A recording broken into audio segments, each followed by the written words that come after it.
नमस्कार दोस्तों, कैसे हो आप सब। आज बात करने जा रहा हूँ शेयर मार्केट के कुछ ऐसे पॉइंट के बारे में जो आप सबको सुन करके काफ़ी बेनिफिट होने वाला है। अगर आपके पोर्टफोलियो में शेयर है और आप आने वाले दिनों में निवेश करने की सोच रहे हैं, तो आज आरबीआई एमपीसी मीटिंग आपके लिए बेहद महत्वपूर्ण हो सकता है। आज 5 अगस्त 2026 को आरबीआई गवर्नर संजय मल्होत्रा ने ऐसा बयान दिया जिससे पूरे शेयर मार्केट में हाहाकार मच गया और एक तरफ नज़र खिंच गई। क्या आने वाले समय के लिए बड़ा संकट हो सकता है शेयर मार्केट के लिए? क्या स्टॉक मार्केट में बड़ी गिरावट आ सकती है? क्या ईआई नैनो भारत की इकोनॉमी को नुकसान पहुंचाएगा? और आखिर आरबीआई ने रेपो रेट को लेकर के क्या फैसला लिया? इस वीडियो में आपको पूरी जानकारी देता हूं और डिटेल में समझाता हूं। इसके पहले छोटा सा रिक्वेस्ट है, चैनल को सब्सक्राइब कर लीजिए। नेक्स्ट वीडियो में ऐसी इन्फॉर्मेशन के साथ में आप सबके साथ हाजिर रहूंगा। आरबीआई ने क्या फैसला लिया वो जानते हैं। सबसे बड़ी नज़र है आरबीआई की मॉनेटरी पॉलिसी कमेटी यानी एमपीसी ने रेपो रेट को 5.25% पर ही स्थिर रखा है, उसमें कोई चेंजेस नहीं किया है। मतलब फिलहाल ब्याज दरों में कोई बदलाव नहीं किया गया है। सिंपल। 6 सदस्यों इस फैसले के पक्ष में वोट दिया। जो 6 सदस्य की मीटिंग थी उसमें सभी ने इस पक्ष के लिए वोट दिया और इसका मतलब आरबीआई अपनी वेट एंड वॉच की रणनीति अपना रहा है और उस पर कायम है।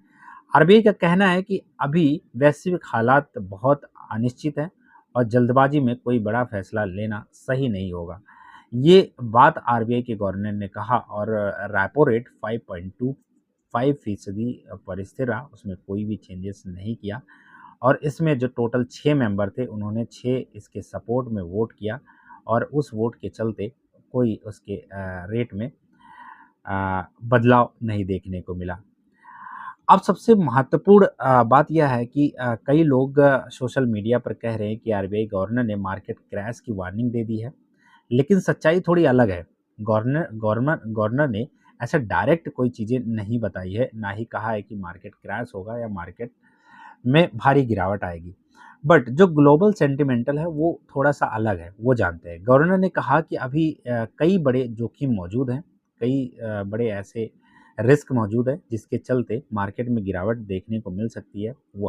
वो है ग्लोबल जियोपॉलिटिकल टेंशन जो कि वार हो रहा है, crude oil price, financial market volatility, weather risk, food inflation. ये 4-5 चीज़ें हैं जो गवर्नमेंट की बातों को जो गवर्नर की बात है उस पर सही साबित हो सकते हैं। उस चीज़ को लेकर के ये बात उन्होंने कही है। यानी उन्होंने निवेशकों को सतर्क रहने का संकेत दिया है। उन्होंने डायरेक्ट ये नहीं कहा है कि मार्केट क्रैश हो जाएगा। उन्होंने यह नहीं कहा कि मार्केट क्रैश तय है, लेकिन अगर ये जोखिम बढ़ते रहे तो आने वाले महीनों में मार्केट पर दबाव आ सकता है। ये बात उन्होंने बहुत क्लियर बताई है। जिससे ये साबित होता है कि मार्केट में मेंटली प्रेशर और लोगों को सेल का प्रेशर और बाई के हिसाब से वो सारी चीज़ें प्रॉब्लम में देखने को मिल सकती है। अब उसमें एक टर्म्स यूज किया गया ईआई नैनो। सबसे बड़ा खतरा क्यों है और क्या है ये?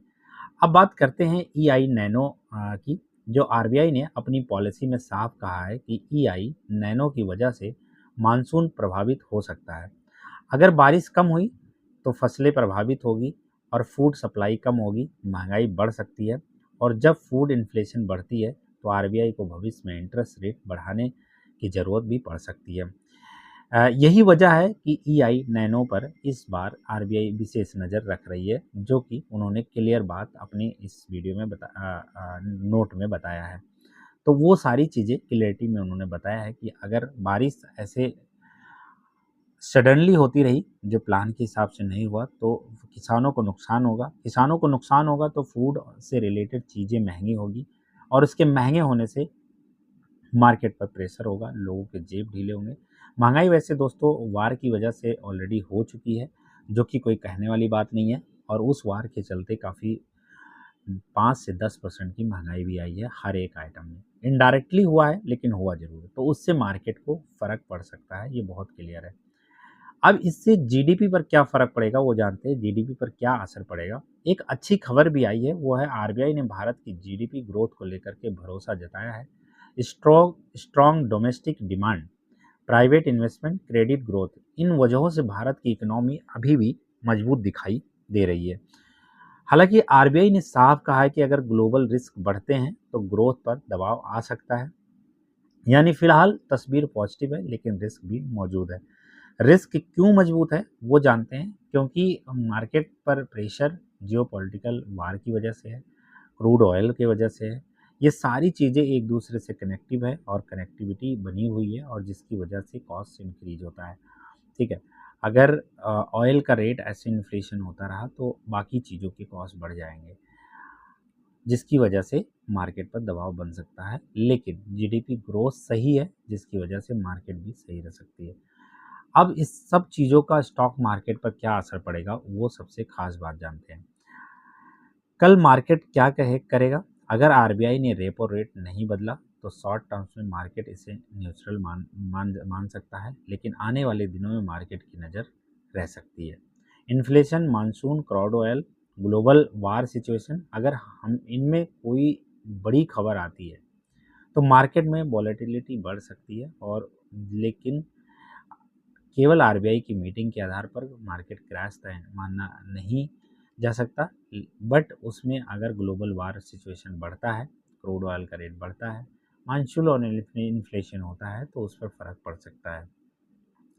तो दोस्तों जो एमसीबी की मीटिंग आपने उसके कुछ पॉइंट आपने देखा, और इसके बाद एमपीसी मीटिंग सबसे बड़ी सीख क्या है? अगर आरबीआई घबराया नहीं है तो लेकिन पूरी तरह सतर्क जरूर है। आरबीआई घबराया नहीं तो पूरी तरह सतर्क जरूर है। रेपो रेट फिलहाल स्टेबल है, इकोनॉमी मजबूत दिखाई दे रही है, लेकिन inflation, EI, nano oil price और ग्लोबल रिस्क आने वाले महीनों की दिशा तय करेगा। अगर आपको लगता है कि मार्केट आगे बढ़ेगा या करेक्शन आएगा तो आप अपनी राय कमेंट में ज़रूर लिखिए। अपनी वीडियो अगर पसंद आया तो लाइक करके चैनल को सब्सक्राइब जरूर करें और बेल आइकन जरूर प्रेस करिए। मिलते हैं अगले वीडियो में, तब तक के लिए धन्यवाद, नमस्कार, जय हिंद।